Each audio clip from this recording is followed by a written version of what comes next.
शेतकरी मित्रांनो, आजचा व्हिडिओ प्रत्येक शेतकऱ्यासाठी खूप महत्त्वाचा आहे. कारण नमो शेतकरी योजनेचा पुढील हप्ता, पीक विम्याचे पैसे आणि डी-बी-टीद्वारे रक्कम जमा होण्याबाबत मोठी अपडेट समोर येत आहे. अनेक शेतकरी सध्या एकच प्रश्न शोधत आहेत.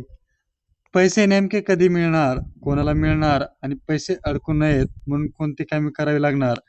या सर्व प्रश्नांची माहिती आज आज आपण या व्हिडिओच्या माध्यमातून पाहणार आहोत. त्यामुळे हा व्हिडिओ शेवटपर्यंत नक्की पहा. कारण शेवटी मी एक अशी माहिती सांगणार आहे, जी अनेक शेतकऱ्यांना अजून माहितीच नाहीये. शेतकरी मित्रांनो, आपल्या चॅनलवर तुमचं मनापासून स्वागत आहे. दररोजप्रमाणे आजही आपण राज्यातील शेतकऱ्यांसाठी अत्यंत महत्त्वाचे सरकारी अपडेट्स घेऊन आलो आहोत. सध्या महाराष्ट्रातील लाखो शेतकरी दोन गोष्टीच्या आतुरतेने वाट पाहत आहेत. पहिले म्हणजे नमो शेतकरी महासन्मान निधी योजनेचा पुढील हप्ता आणि दुसरी म्हणजे पीक विम्याची रक्कम. याशिवाय अनेक शेतकरी पीएम किसान योजनेनंतरचा पुढचा आर्थिक लाभ कधी मिळणार याकडे लक्ष ठेवून आहेत. आजच्या व्हिडिओमध्ये आपण अधिकृत माहिती, उपलब्ध अपडेट्स आणि शेतकऱ्यांनी कोणती तयारी ठेवावी याबद्दल माहिती जाणून घेणार आहोत. नमो शेतकरी योजना म्हणजे काय? सर्वप्रथम डोक्यात नमो महासन्मान निधी योजनेबद्दल जाणून घेऊया. ही योजना महाराष्ट्र शासनाने राज्यातील पात्र शेतकऱ्यांना आर्थिक मदत देण्यासाठी सुरू केली आहे. या योजनेअंतर्गत पात्र लाभार्थ्यांना वर्षातून ठराविक हप्त्यामध्ये आर्थिक सहाय्य दिले जाते. सध्या अपडेट काय आहे? सध्या अनेक शेतकरी पुढील हप्त्याची वाट पाहत आहेत. अधिकृत माहिती झाल्यानंतर अंतिम वितरण सुरू होईल. त्यामुळे सोशल मीडियावर होणाऱ्या प्रत्येक मेसेजवर विश्वास ठेवू नका.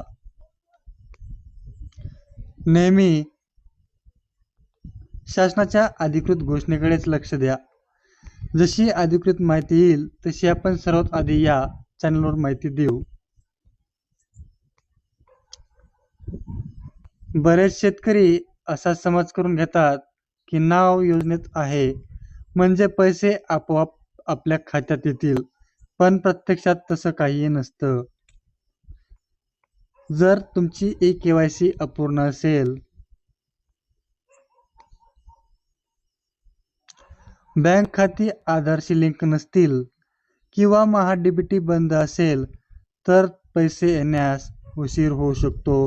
ही गोष्ट तुम्ही जाणून घ्यायला हवी. म्हणून पुढचा हप्ता येण्यापूर्वी ही संपूर्ण माहिती तपासून घेतलं गरजेचं आहे. आता आपण अशा एका गोष्टीबद्दल बोलणार आहोत ज्यामुळे अनेक शेतकऱ्यांचे पैसे अडकतात. त्यामुळे पुढचा भाग अजिबात चुकू नका.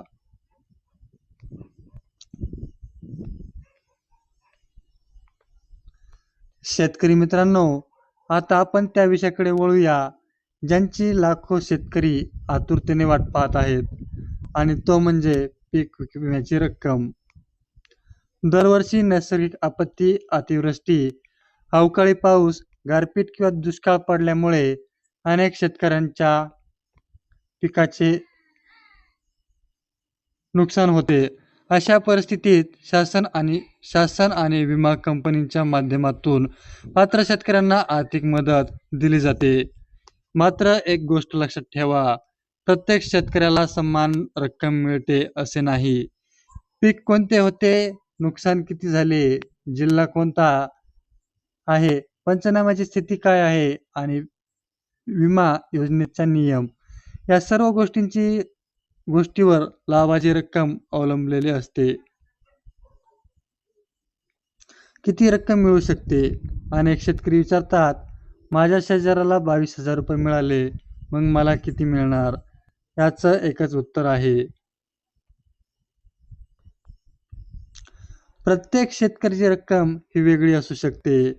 कारण काहींना कमी खर्च, काहींना जास्त, काहींना अजूनही प्रक्रिया पूर्ण झाल्यानंतर लाभ मिळू शकतो. म्हणून सोशल मीडियावर फिरणारे सर्वांना 22,000 मेसेज पाहून लगेच विश्वास ठेवू नका.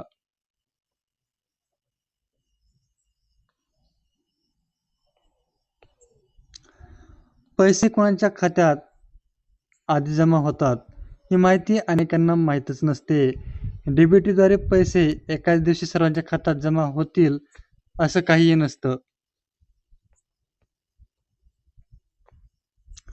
सर्वप्रथम मंजूर यादीतील लाभार्थी, त्यानंतर उर्वरित पात्र शेतकरी आणि त्यानंतर इतर जिल्ह्यातील वितरण सुरू होते.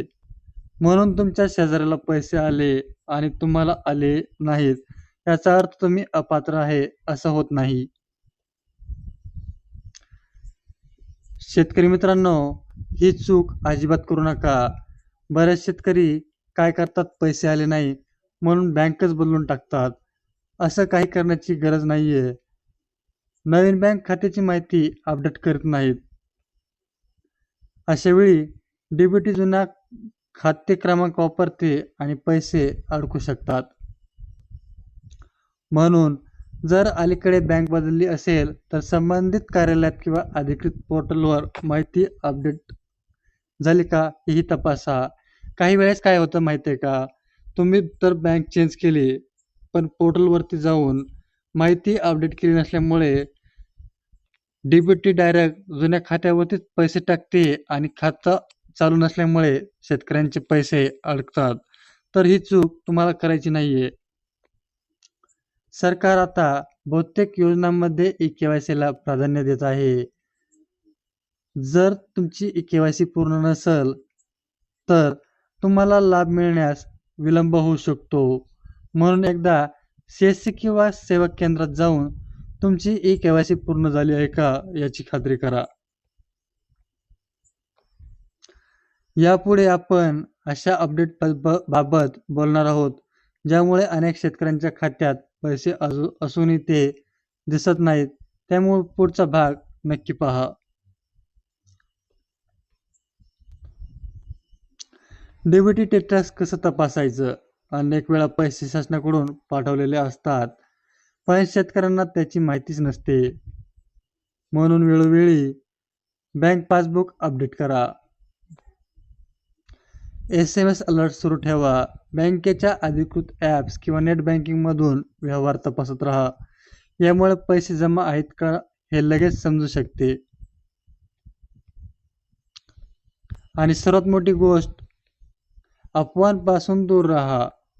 आजकाल व्हॉट्सॲप आणि फेसबुकवर अनेक मेसेज व्हायरल होतात.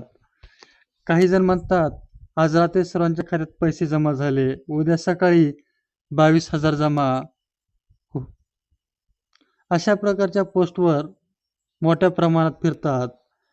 पण अधिकृत आदेश किंवा शासनाची घोषणा नसल्यास त्यावर विश्वास ठेवू नका. विश्वासार्ह माहिती मिळवल्यावरच निर्णय घ्या. नमो शेतकरी योजनेचा पुढील हप्ता सध्या काय स्थिती आहे? शेतकरी मित्रांनो, आता आपण त्या प्रश्नाकडे वळूया जो सध्या जवळपास प्रत्येक शेतकरी विचारत आहे. नमो शेतकरी योजनेचा पुढील हप्ता नेमका कधी येणार? हा प्रश्न सध्या सोशल मीडियावर, गावोगावातील चर्चांमध्ये आणि सीएससी केंद्रावर सर्वाधिक विचारला जात आहे. सर्वप्रथम एक महत्त्वाची गोष्ट स्पष्ट करूया. शासनाकडून अधिकृत तारीख जाहीर होईपर्यंत कोणतीही तारीख निश्चित समजू नका. अनेक यूट्यूब व्हिडिओ आणि व्हॉट्सअप मेसेजमध्ये वेगवेगळ्या तारखा सांगितल्या जातात, पण अधिकृत घोषणा झाल्यानंतरच त्या तारखेला अंतिम मान्यता मिळते. म्हणून अफवावर विश्वास ठेवण्यापेक्षा अधिकृत माहितीची वाट पाहणे हे योग्य ठरते. नाहीतर होतंय काय की आज पैसे येणार, उद्या पैसे येणार, हे व्हिडिओ पाहून आपल्याला वाटतं पैसे नेमके कधी येणार आणि आपला गोंधळ उडतो. त्यापेक्षा अधिकृत माहिती येण्याची वाट पाहणे योग्य ठरते. डीबीटी म्हणजे काय? डीबीटी म्हणजे डायरेक्ट बेनिफिट ट्रान्सफर. याचा अर्थ शासनाकडून मंजूर झालेली रक्कम थेट लाभार्थ्यांच्या बँक खात्यामध्ये जमा केली जाते. यामध्ये कुठल्याही थर्ड पार्टीचा ॲपचा यूज होत नाही. शासनाने जे निधी ठरवला आहे तो शेतकऱ्यांच्या थेट खात्यावरती जमा केला जातो. अनेक वेळा शासन किंवा जिल्ह्यामध्ये एकाच दिवशी प्रक्रिया सुरू करत नाही. काही जिल्ह्यांमध्ये आधी मंजुरी मिळते तर काही ठिकाणी कागदपत्रांची पडताळणी सुरू असते. शेतकरी बांधवांनो, आता व्हिडिओच्या शेवटच्या आणि सर्वात महत्त्वाच्या भागाकडे आलो आहोत. पुढील काही दिवस शेतकऱ्यांसाठी महत्त्वाचे ठरू शकतात, कारण नमो शेतकरी योजना, पीएम किसान, पीक विमा आणि इतर शेतकरी योजनांबाबत नवीन आणि अधिकृत माहिती येत आहे. तुमच्या गावातील एखाद्या शेतकऱ्याला पैसे आले आणि तुम्हाला अजून आले नाहीत, तर घाबरू नका. ही प्रक्रिया टप्प्याटप्प्याने पूर्ण होते. त्यामुळे काही लाभार्थ्यांना आधी आणि काहींना नंतर रक्कम मिळू शकते.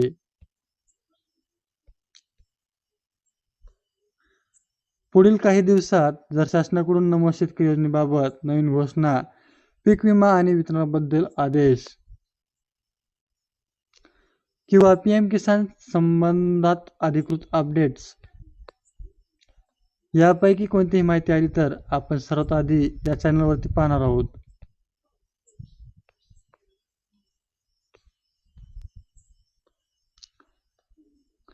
तर शेतकरी मित्रांनो, आज आपण नमो शेतकरी योजना, पीक विमा, डीबीटी, ई-केवायसी आणि पुढील अपडेट्स बाबत सविस्तर माहिती जाणून घेतली. जर हा व्हिडिओ तुम्हाला उपयुक्त वाटला तर लाईक नक्की करा आणि अशाच शेतीविषयक सरकारी योजना आणि ताज्या अपडेटसाठी आपल्या चॅनलला सबस्क्राईब करा आणि बेल आयकॉनवरती ही नोटिफिकेशन सुरू ठेवा. धन्यवाद. जय शिवराय, जय महाराष्ट्र.